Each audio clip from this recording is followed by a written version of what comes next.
Presiden Prabowo menunjuk Mayor Teddy Indrawijaya sebagai Sekretaris Kabinet Merah Putih periode 2024-2029. Penunjukan Mayor Teddy ini mendapat sorotan publik. Pasalnya Mayor Teddy saat ini masih berstatus anggota TNI aktif.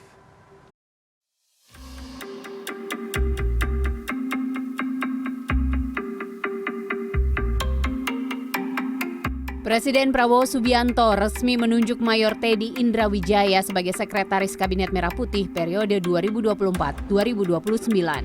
Nama Teddy mulai semakin dikenal publik ketika mengawal Prabowo sebagai Menteri Pertahanan dan maju sebagai salah satu kontestan dalam Pilpres 2024. Kiprah pria berdarah Jawa Minahasa ini dimulai saat menyandang pangkat Letnan 1 dan terpilih dalam seleksi asisten ajudan Presiden Jokowi. Ia menjadi asisten ajudan presiden pada 2014 hingga 2019. Setahun berselang, Teddy yang saat itu berpangkat kapten berhasil meraih Tab Ranger. Lewat capaian tersebut, Teddy meraih kualifikasi sebagai pasukan elit US Army Ranger. Pada tahun yang sama, pria kelahiran 1989 tersebut ditunjuk sebagai ajudan Menteri Pertahanan Prabowo Subianto.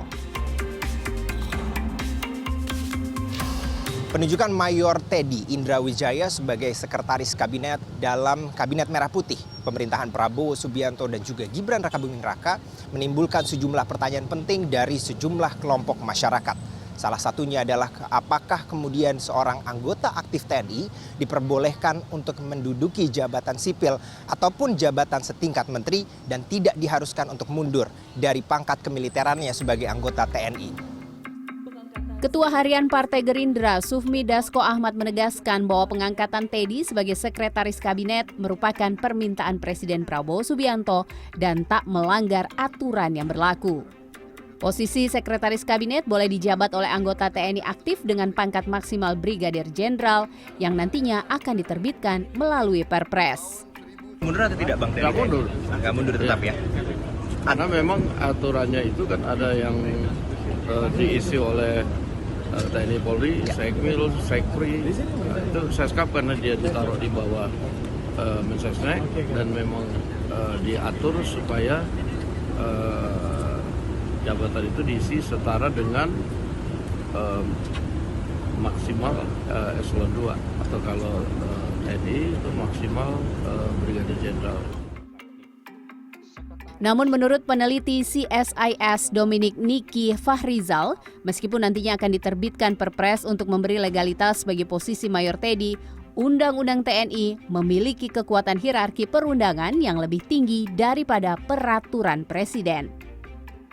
Bahwa Undang-Undang TNI itu lebih tinggi dibandingin peraturan menteri. Lebih tinggi juga dibanding peraturan Presiden. Seperti itu. Jadi ya, sebagai suatu negara hukum, harusnya kita taat pada hierarki perundang-undangan. Keputusan menerbitkan Perpres dalam menempatkan Mayor Teddy pada jabatan Sekretaris Kabinet menimbulkan pertanyaan. Pasalnya Undang-Undang TNI tetap memberikan keleluasaan bagi prajurit aktif untuk menjabat pada 10 posisi jabatan sipil. Salah satunya adalah Sekretariat Militer Presiden. Tim Liputan CNN Indonesia.